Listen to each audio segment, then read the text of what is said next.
Olá, pessoal. Então, assim, esse ano vocês já estudaram relações entre os seres vivos, já viram poluição, coisas que agridem o meio ambiente, a origem dos seres vivos, enfim. Então, agora vocês vão estudar sobre a química da vida. É o capítulo 8 do livro de vocês e trata de elementos que são essenciais para que haja vida, certo? Então, assim, esse capítulo ele é dividido o quê? Em substâncias orgânicas e substâncias inorgânicas. Hoje nós vamos falar um pouquinho sobre as substâncias inorgânicas, que no caso é a água e os sais minerais. Tanto as substâncias orgânicas como as inorgânicas, elas estão presentes nas células dos nossos tecidos, né? Mas a água é a substância mais abundante.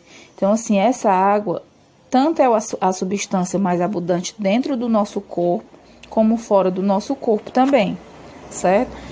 E assim, quanto mais novo for o ser vivo, maior é a quantidade de água, a porcentagem de água no seu corpo. Por exemplo, um bebê, ele tem muito mais água no seu corpo do que uma pessoa idosa. Por quê? Porque a água ela vai ajudar também a fazer todo o metabolismo do seu corpo, que no caso o metabolismo seria o conjunto de reações químicas. Então, todas essas reações químicas, elas são feitas com a ajuda também da água, certo? Então, vocês vão ver características dessa água, por que elas são tão importantes aqui para a nossa vida. Então, assim, a água, a molécula da água, como ela é bem conhecida de vocês, né? Ela é formada por 2 átomos de hidrogênio e 1 átomo de oxigênio. A forma com que é agrupada esses átomos não é de forma linear, né? Elas formam um ângulo, como vocês estão vendo aí na imagem, e essa forma com que elas são agrupadas faz com que as moléculas criem uma zona positiva e, do outro lado, uma zona negativa. Então, moléculas que apresentam uma zona positiva e uma negativa, elas são chamadas de moléculas polares, certo? E existem também aquelas que essas duas zonas elas são chamadas de apolares porque elas não apresentam, certo? Essas zonas dessa forma. Como é o caso, por exemplo, do óleo, da gordura. Então, no caso, o óleo e a gordura é uma substância apolar, certo? Já a água, elas são substâncias polares. Então, assim, por causa, né, da atração entre as cargas elétricas opostas, cada molécula da água ela tende a se unir a outras 4, de modo que um átomo de hidrogênio de uma molécula sempre se liga a um átomo de oxigênio de outra molécula. Então, assim, essas interações elas são denominadas de ligações de hidrogênio, certo? Então, pessoal, o que é que acontece? Uma molécula ela fica tão ligada à outra, ela fica fortemente atraída por outra, que o nome dessa forte atração entre essas moléculas é chamada de coesão. Então, assim, essa forte ligação, né, entre as moléculas da água no estado líquido, essa coesão, ela é responsável pela sua alta tensão superficial. Tensão superficial é outra característica da água.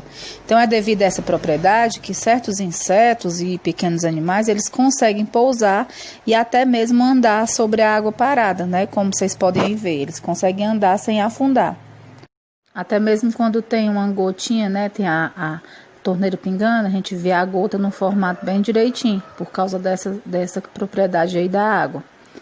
E quando essas moléculas elas se aderem a outras moléculas, é chamado de adesão. Essa coesão e a adesão da água são responsáveis por outra importante propriedade, é a capilaridade.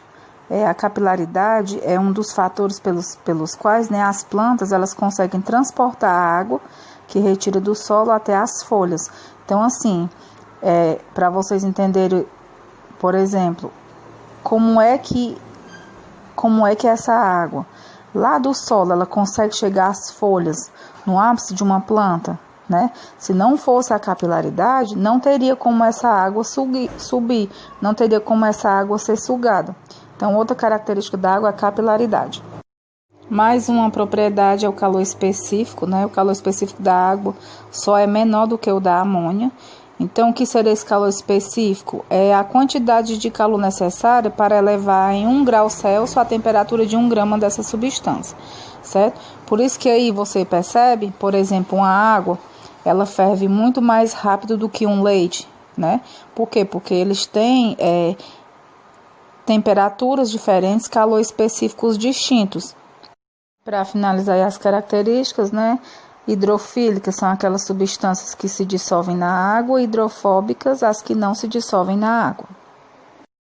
Então, pessoal, na página 172 aí do livro de vocês, tem uma tabela, né, falando sobre os íons, as principais funções e as principais fontes alimentares dos sais minerais. Eu não vou falar sobre todos, porque senão o vídeo fica muito extenso, certo? Então, assim, vou falar só alguns para vocês. Primeiro, para vocês saberem o que são os sais minerais, né? Esses sais minerais, eles podem participar tanto na estrutura do nosso corpo, como também eles podem ser dissolvidos na água para poder ajudar a manter o nosso equilíbrio, né? Para poder ajudar a manter um bom funcionamento aí do nosso corpo. Então, vamos começar pelo cálcio. O cálcio, ele participa na formação e manutenção da estrutura dos nossos ossos, dos nossos dentes e também está relacionado à coagulação sanguínea, certo? Faz parte do processo de transmissão de impulsos nervosos, dos batimentos cardíacos, e ele é encontrado aonde? Em leite, derivados, vegetais, geralmente nesses vegetais que têm a cor verde escuro. O fósforo, ele também participa na formação e manutenção da estrutura dos nossos ossos e dentes, e ele faz parte também da molécula do ácido nucleico, né?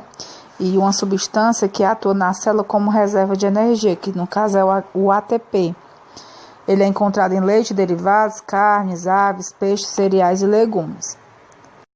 Potássio participa aí no processo da contração muscular e da regulação também da nossa pressão sanguínea. Ele participa também do processo de transmissão dos nossos impulsos nervosos, da manutenção do nosso equilíbrio hídrico, né? Ele é encontrado em verduras, frutas, leguminosas, na carne e no leite. O sódio, né, que é o conhecido aí o nosso sal comum de cozinha, ele atua tanto na regulação do equilíbrio hídrico do nosso corpo, como também ele participa da transmissão dos impulsos nervosos, né, e do relaxamento muscular. E o cloro, que também é a principal fonte, é o nosso famoso aí sal comum de cozinha, ele atua na manutenção do equilíbrio hídrico do nosso corpo, certo? Por isso que eu coloquei a imagem aí da moça bebendo água. Outro íon importante para o bom funcionamento do nosso corpo é o magnésio. O magnésio, ele é encontrado em cereais em geral, vegetais, frutas, e ele participa na nossa contração muscular. Então, ele ajuda a questão da contração dos nossos músculos. Por último, aí dos íons que eu escolhi, né, temos o ferro, que ele é encontrado em carnes, fígado, vegetal, leguminosas. Ele compõe a hemoglobina, né, do nosso sangue, e ele tem pigmentos que tem grande afinidade com gases respiratórios, como o oxigênio, que é justamente o oxigênio que é levado na hemoglobina.